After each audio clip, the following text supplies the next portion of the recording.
The numbers are out there. The Philippines is the third biggest contributor worldwide of single-use plastic or plastic use in general. So we need to act fast because it's affecting us the most.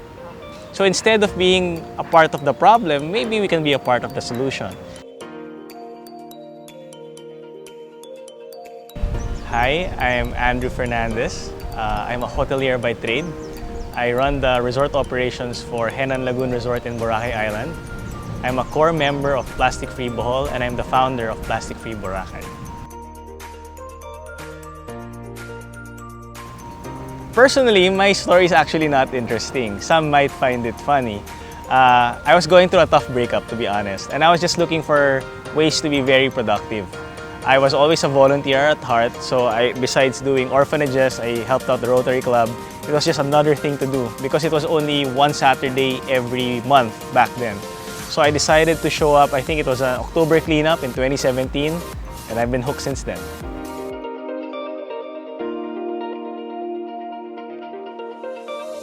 We choose different touristy beaches. For example, we'll do Alona, we'll do Dumaluan, we'll do different coves. When we come back after a month or two, for some reason, there's more trash.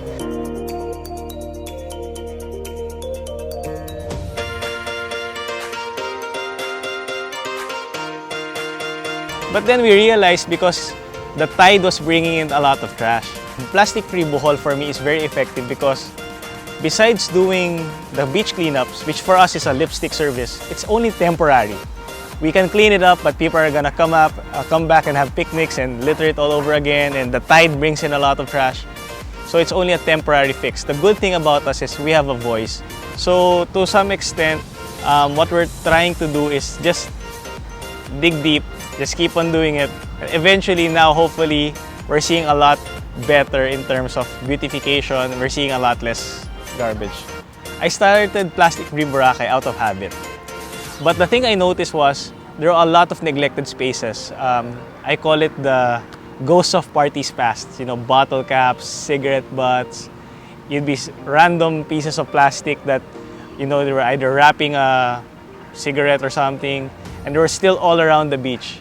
And I said I could bring that healthy habit which I had in Bohol and start anew and start it in Boracay. First of all, I have some pull as a manager. I could drag people, right? So it started off with that. Then little by little, because of Instagram and Facebook, luckily I got featured. People from Smile Magazine and Cebu Pacific contacted me. Then as the reach became wider, people would message on Instagram and they would schedule to join a cleanup. We don't pick up a lot of trash. It's about probably a sack or half a sack, but it's all micro trash. Cigarette butts, things that you forget, like a rolled up ATM receipt, all the random things that you'd think that people would, like the small toys to make sandcastles that tourists leave behind, a slipper, all these things, touristy activities, a sachet, sunglasses that's left behind, almost everything. The hardships, to be honest, is just really human nature. Sa Pilipino, uso sa ating ngingas-kugon. Second, just plain katamaran. For example, for us, we do our cleanups at 6 a.m. every Sunday morning. We start in Willis Rock in Station 1 and we try to go all the way to the end of Station 3. Why do we do it that early? So it's still not too hot. At the same time, we also do it that early on a Sunday because we're anticipating that a lot of people went out to party or drinking Saturday night. So they'd be careless and throw cigarette butts here and there. So we'll pick those up. So that was our agenda.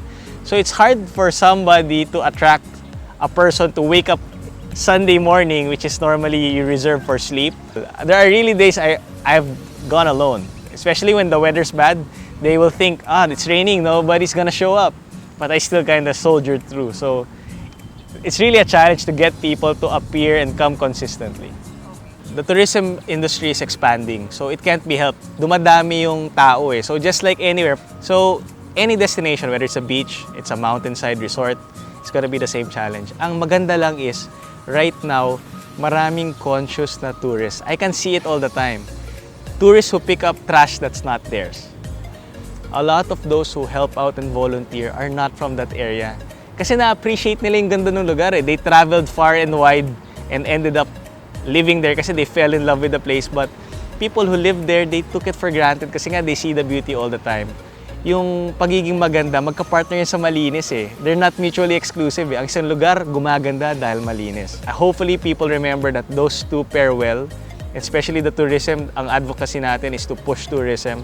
So we really also have to push, kumbaga, being clean. So whether it's being environmentally friendly, choosing the right materials for our projects, it's all in one bubble. I'm inviting everyone to do your part.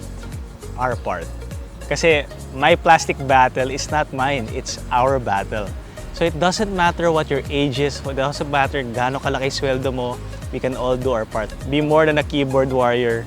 Please join us in our fight against plastic.